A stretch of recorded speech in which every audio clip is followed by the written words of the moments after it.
Sadaasa 16 bara 2018 poolisii Federaalaa Peerolaa Cifraa Afraffaa humna lammaffaa akkam jirtu kabajamtoota daawwattoota keenya. Kun sagantaa poolisii Federaalaa Peerolaa Oromiyaa Cifraa Afraffaa humna lammaffaati. Sagantaa keenya kan guyyaa har'aatiin kan laalu hojiiwwan humni keenya hojjechaa turee fi hojjechaa jiru. Nageenya naannoo mirkaneessuu fi nageenya godina keenyaa mirkaneessuu keessatti akkasumas nageenya mirkaneessuun cinatti hojiiwwan misoomaa irratti bobba'uudhaan kan fakkeenya ta'aa turan yoo ta'u, qindoomina waajjira qonnaa waliin ta'uun kaambii keessatti lafa kiiloomeetira 2000 ga'u irratti boqqolloo kan facaasan ta'uu isaatiin hoogganaan humna Saajirdiwaan Hassan akkana jechuun dubbatan. Galatoomaa ganama har'aan tana waan bareedu dalaganii miseensa akkuma tokko eefametti bu'ee gaantaadhaan adda wal fuudhee hujumaata nuti poolisii Federaalaa Peerolaatti hooggansa waraana alaas keessaas karaa hundatu tarkaanfii fudhachuun keenya barbaachisaa waan ta'eef humna kana dirqamaaf qopheessinee dirqamarraa opereeshinii gaggeessaa turan araddaa iftuwaar jiranii jechuudha. Kan immoo mooraa keessa jiru gaantaan lamaan warreen as keessa jiru bakka sadii adda fuunee eega rabbiin bareechitu rooba kana eeggadda ashaarama keessaa dhaabaa turre har'a immoo biqiltuu tana bishingaa sanyii rooba irraa waan roobe kana harkifata kana hojiirratti jiidhaa kana oolchine kan jedhamu sanyii boqqolloo fi bishingaa saddaan fuunee akkaatuma amma keessatti mul'atu kanaan bakka sadii adda fuunee jechuudha. Kaan bishingaa buusaa jira, kaan boqqolloo buusaa jira, kaan laaffisanii qotanii keessatti bu'anii faagee buusaa jira jechuudha. Kanuma bakka baalaa xaa'oo sitti buunee bakka buusaa jira jechuudha. Sanyii siitis waliin facaafnee akka isin magartu tajaajila guddaa goonee fi qabeenya mooraa kana keessaa kunuunsinee adda duree akka taanu hojjechaa jira jechuudha. Kanuma garuu wanni namatti tolu miseensi kun akkaatuma qeeffamatti kan nama saniin waan kana hojjetee akkaataa humna tana boonsitu godhuun baay'een tola jechuudha.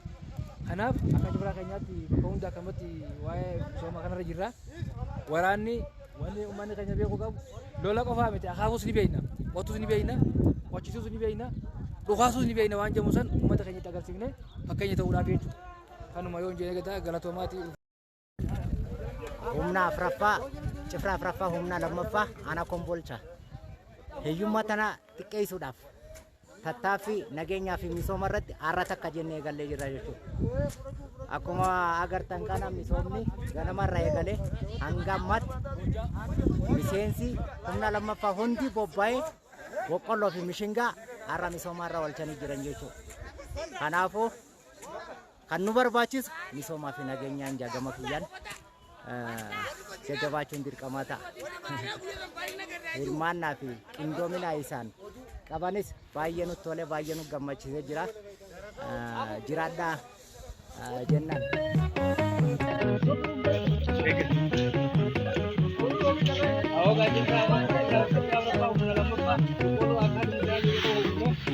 Onneeni oomishne sadarkaa tanaan keenya jechuudha bilcheessine irraa eeyine miseensi kun dhaabbatee kan guyyaa liitira 58 finne obaafnee asii keenya amma kuduraa kan dhaabu jira du'a qaabne jechuudha. Kuduraalee itti aanu bona kanaaf bone gurgurtaa fi dimicha waan kuduraalee adda addaa keessatti oomishuudhaan du'a qaabne jechuudha. Haalli boqqolloo kamaaf misoomaas kallattii irratti nageenyaaf mootummaas keenya gamtaa yoo akka taate waan jaallatamanii danda'u oomishannee jira jechuudha. Ashiitaa fi suuraa manaa dhaabbanne ammallee boqqolloos gosa baala nyaachuudhaaf kuma qophiidhaa jechuudha. Dirqamas baatuma diinaas barbadeessaa boqqolloo sanaas oomishne boqqolloo sanamma yeroo bilchaachuu geetti amma kallattii walitti qabuu keenya jechuu barbaadeeti.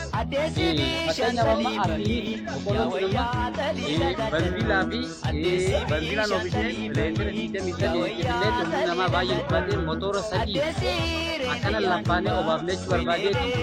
Amma waraanni kun misoomas dalagu diina barbadeessu lolus akka rabbeena amma boneedha asirratti dalaguu deemu kaarotii, qayyisirii, dinnicha, rumbaa kana oomishuu deemna jechuu barbaadeeti. Amma oomishni lammaffaan misoomaanis beekamtuudha jechuu barbaadeeti. Galatooma. Galatooma waraanni kun misoomni isaanii keessa jiran nageenyaa fi misooma irratti tarkaanfii isaan godhan akkaataa ittiin hiyyummaan ni qabu. Misooma kana keessatti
Ayyee waan gaariidha. Saajii Ridwaan Nuqaatee yeroo hoogganaan humna keenya boqqolloon kana fakkaatu kun akkaataan isiin itti oomishamte miseensi humna lammaffaadha. Osoo nuti hin dhufin asiin jijjiirraadhaan osoo nuti hin dhufin lafa tana doggoranii qopheessuun isaanii ni yaadatama jechuudha. Waggaa dhufne lafa qopheessitee jirtu akkanatti hin baafne illee miseensa kanarra bobbaafne sanyii facaafne akkasumas xaa'oollee laallee xaa'oollee bulchaa adda addaa irraa fudhannee itti jalatti goonee jechuudha. Bakka isiin qabamtetti immas bishaan fagoorraa matoora meeqaan darba obaafne boqqolloon tun akka firii kanatti firii bareedduu tana godhattu taasifne jechuudha. Qindoominaan miseensi kun odoo hifanne hin jenne jalaa hafaa bulan marraa meeqa hafaa fi deebisuudhaan boqqolloon kun akka callaa gaarii kana argamsiisu goonee jirra. Akkuma diina irratti qabsoonee diina aanaa kana keessa dhabamsiisaa jirrutti beelaa hin dhabamsiifne illee oomisha kana oomishannee jechuu barbaadeeti jechuudha. Kanaaf kun waa gaariidha. Waan jajjabeeffamuu qabu. Fuula duraafis akkasumatti kuduraalee daballee jechuudha. Kuduraan illee akka asitti oomishamtu. Taasisuu dandeenya. Kuduraan jammaa alaa barbaannee binnu tana asuma keessatti qopheeffachuu waan danda'amuuf jecha jechuudha. Lafti qombolchaatuun bishaanis ni qabdi. Bishaan harkifnetti fiduu waan dandeenyuuf jecha shunkurtaa fi waan akka dinnichaatillee as keessaa oomishuudhaaf karoora qabnaa jechuu barbaadeeti jechuudha. Kanaafuu humni tun haa qalata'umtu akkasumatti aanaan illee nu jajjabeessuu qabaa yaada jedhuun qaba jechuudha. Bakka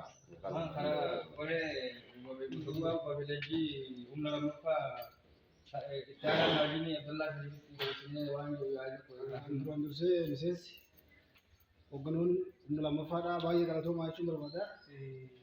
Haaluma kana fakkaatuun wanni kun midhaan kana fakkaatu kun as keessatti oomishamuun fakkeenya guddaa taafee jechuudha. Poolisiin Oromiyaa akkuma diina irratti tarkaanfii fudhatee injifannoo argisiisu oomisha irrattis tarkaanfii fudhatee misooma irratti waan baay'ee argisiisaa jechuudha. Isin kuni waan jajjabeeffamuu qabu.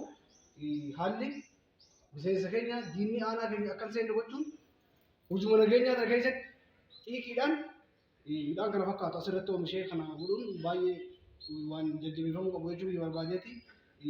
Oomisha irratti misooma irratti inni kun hojiin asee kana keessa oomisha sila alaa galchinu san kuduraa waa'ee adda addaa maallaqa keenyatti baasnee alaa galchinu san kaambii kana keessatti qonnee keenya kanaan bakka buusuun dirqama keenyaa jechuudha. Inni kun waan jajjabeeffamuu qabu waan ta'eef karaa kanaan karaa hooggansa keenyaatiin shaniin kuduraadhaan nu dhiyaattee itti fufuudhaaf miseensi keenya qophiidha jechuudha. Isin kun kanaaf koreen humna tanaa miseensi humna tanaa jajjabeeffamuu qabu waan ta'eef kanaaf galatooma. Asumaan gammachuun dhagahame keenya boola bu'uudhaaf akka yaadannootti waa kaasuun dirqamaa jechuudha uummata hojjetan keessatti. Oomisha kana sadarkaa kanaan gahuudhaan miseensi keenya guutuun gahee guddaa qaba. Dabree immoo warreen obaa bishaan waan kanatti lafa ka'e tokko maqaa kaasuu barbaachisummaa qaba jechuudha. Maaliif halkan akkuma xiyyeeffama kan namni halkan guyyaa qabbana keessa godhannee beekaman waan kana obaasanii miseensa keenya deeggaratanii sadarkaa kanaan gahan akka boqqolloo kanatti namni taasisan akka Arifee fi Saadii Hussein Bishingo Caalaa Adam Caalaa Toofiq akkasumas immaas Ahmad Bakar jechuudha. Isaan kun akkuma namoota kanneen warra aanatti dhaqanii waa bakka itti ergee jirran banziilaas fuudhanii halkanii guyyaa motora ofii baatanii abbootii garee sassaabatanii uummata keenya bira ta'anii halkanii guyyaa wal obaasanii bishaan kana sadarkaa kanaan gahan. Miseensa keenya guutuun isii kana keessatti immoo sababa humna sanaatiin wanti sun akka kanatti fayyadanii gahee guddaa isaan taphatan baay'ee nama gammachiisa baay'ee nama tola. Kanaafuu miseensa humna lammaffaa gadirraa kaasee hanga gubbaatti galatoomaa ulfaadhaa jechuun barbaada. Ammallee fuula duraaf kuduraa fi oomishoota adda addaa keessatti ni qopheessaa fi kallattiin akka isaan ammaa sadarkaadhaan gahan abdii guddaa irraa qaba. Kanaafuu naa galatoomaa ulfaadhaa jechuun barbaada. Kanaan tolamnaati. Assalaamu alaikum wa alaikum.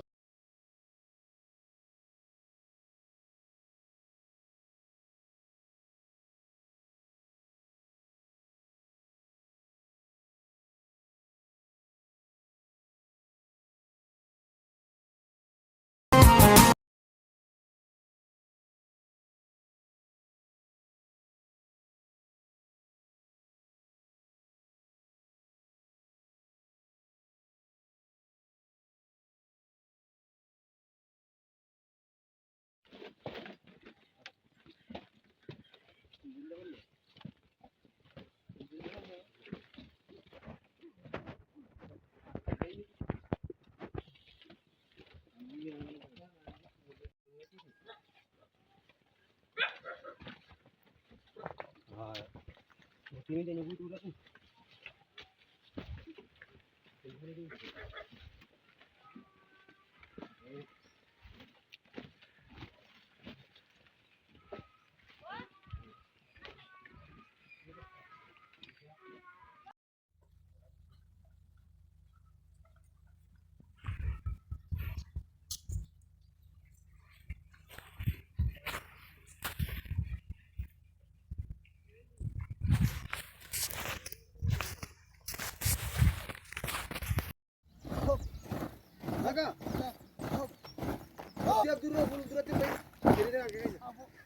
Hin balleessina.